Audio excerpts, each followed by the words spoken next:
Hey guys, wanted to go ahead and just do a quick overview of the Giant Mouse Tribeca and to go from there. Now, before I go on further, I need to go ahead and put an important disclaimer here. I'm very new to pocket knives. I don't know that much about pocket knives, but a lot of pocket knives are coming in. So I have a different review system from everybody else who knows pocket knives. What I'm going to do is tell you why did I buy it, like the reason on why I bought it. And then second is just overview and things you should know and things I figured out. And then finally, my overall thoughts in the end. Okay, so let's start with the beginning. Selling point. So why did I buy this? I bought this because it looks and it reminded me of my favorite cheapie knife, the CRK Piet. I learned quickly that they're not the same at all. They're similar, but this is almost like if this guy just like it's like a fatter version of the CRK Piet. And the second reason I was interested in this is that it's in Magnacut. And I'm like, oh, shit. So in my mind, what I'm thinking was that it was a CRK Piet in Magnacut. And that, because to me, the CRK Piet, as cheap as it is, this is my main EDC. You can tell the knife's been used and things like that. This is my EDC knife. This is the knife I actually use around and carry around. It's lightweight. It's super useful for me. And the only knock of this knife is that the steel is cheap steel. And so I was thinking, holy shit, it looks like it's the same, but it's Magnacut. And it's G10 scales. And I honestly, if they made a CRK Piet with Magnacut and G10 scales, holy shit, I would buy that like right away. But turns out it's not the same at all. And so I'm going to talk about things that I think are important, or at least what people who are evaluating the Tribeca, what they're looking at. So what I noticed right off the bat is they always look at the centering, right? So now it's funny because when I bought this, I made a note and I said, please give me a centered knife. So this is actually centered. Like when I look at it, it's centered. The other thing I always see that they always check for play. Like, so they twist it back and forth. There's no play. Because I noticed that that's what they're looking at. The third thing is they always measure length. So I don't have anything. Well, I have other knives I'm going to compare it to, but I don't know if they have much in common. But the one you should probably know is the CRK Piet, and this is how it measures. But I'm also going to measure another knife here, which is the Civivi Altus, because whenever you see Nick Shabazz or all those other people comparing the Ontario Rat 2, this is the Ontario Rat 2 in length, pretty much. So this is actually about the length of an Ontario Rat 2 in terms of length.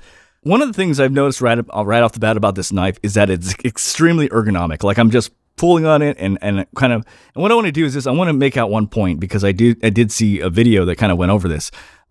In one of the videos, the other person, he holds on to this knife and he goes, oh man, this is really like, this is a hot spot. This is hurting my hand. This is hurting my hand.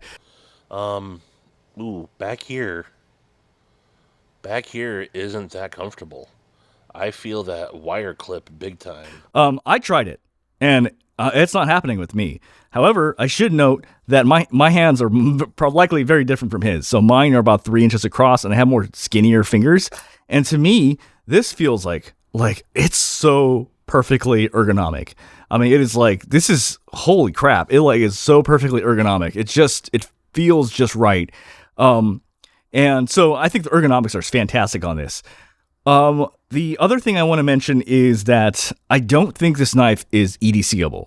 EDCable means like everyday carry, like something you can bring in your pocket like every day. I don't think it's that because it's just a little bit too heavy. It's a little bit too heavy. So as a point of reference, when I turn this on and we measure how heavy this is, we're sitting at around 4 ounces. And I think 4 ounces is in that weird zone where it's just heavy enough where you notice it.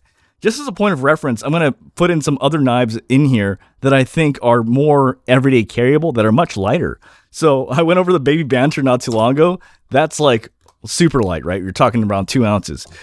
This is the Quiet Carry Waypoint, about 2.7 ounces. This is the Sebenza Small, about 2.9 ounces. This is the CRK Piet. This is what I use a lot, 2.5 ounces. This is the Quiet Carry IQ. That's around 2.2 ounces. This is the Altus. I love this knife. This is one of my favorite knives, 3 ounces. And this is around 4 ounces, which I think is just a little bit too heavy. But I'm going to talk about some of the pros and cons about this knife. But if you compare it to, like, let's say, a knife that I reviewed not too long ago, which is the Sebenza Large 4.6. Now, this is definitely not carryable. This is more like kind of like you bring it out when you have to do heavy work. But so one of the things I realized about this knife as I was using it is that it actually is pretty like sturdy. It's really like tough and it's kind of like it actually did something that I wasn't expecting. I mentioned it and alluded to this earlier, but I've always been looking for like a hard use knife that looks good. And I wasn't expecting it to be this. I shit you not. I was expecting a CRK Piet with Magnacut. And that's what I was expecting. And they are literally like not the same at all. It's a little bit bigger than that. But as I hold it in hand, it feels sturdy and it just feels like this is a very...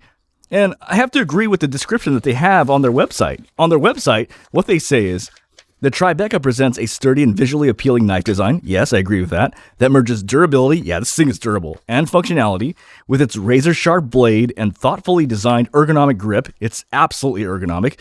This knife is suitable for handling various outdoor tasks and will serve as a reliable cutting partner for any adventure. So what they're saying on their description is that this is a more of an outdoorsy knife, more of like kind of what I was looking for, like a camping knife, or kind of like a more doing work in the yard kind of knife, or construction. And I agree, this is what that knife is. It's a instead of the good old like gaudy, ugly cold steel knives, you're going with a knife that's like this. That's really, I mean, I think this knife looks really, really nice. One other thing here is that the scales here, they're very smooth. Like they're kind of like, I thought there'd be a little bit of grip to them, but they don't actually have grip to them. They're very, very smooth. So thought that should be a point of reference because, so as an example, the Baby Banter, by comparison, has a little bit more grip to it. This is very smooth, very smooth. So I don't know if that's a good thing or a bad thing. It's just an observation. The other thing that you should know, and I learned about this. This is like a thing with with Italian engineering, and it's not a bad thing. It's just something you should know. So if you look at the tail end here on this thing, it's you can't see that, but it's kind of like, I noticed that this was the same situation that happened with another knife that I check out, which was the Fox Tour. It's called the Fox Tour, but it looks like a burnt end on the edge, but that's actually normal. Actually, all the knives will have that. It's just the way that it's built. But let's see here. Yeah, okay, so what are my overall thoughts after going over this knife? Number one, this is a absolutely beautiful design. I love this knife. I was like really shocked at how like, holy crap, this actually looks really, really good. Second of all, and that's one thing I want to mention, is that all the knives that I'm going to review here are knives that I actually think look good. If the knife, in my opinion, looks ugly and I don't like it, I will not review it. I'm going to be a different knife reviewer in that I only review knives that I think actually look great. And this definitely hits that bill where I'm like, holy crap, this knife is very, very beautiful, very ergonomic, and it's very sturdy, and the lock system looks solid.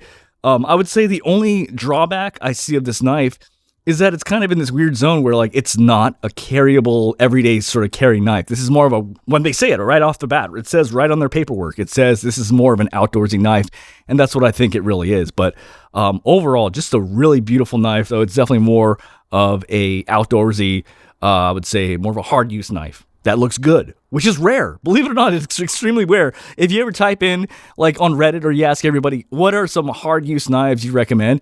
Every single one of them are freaking ugly.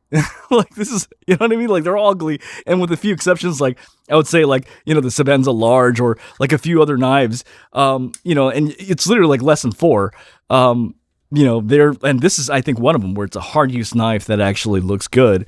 It's one to check out. So yeah, that's all I got to say. All right, you guys have a great one. All right, bye.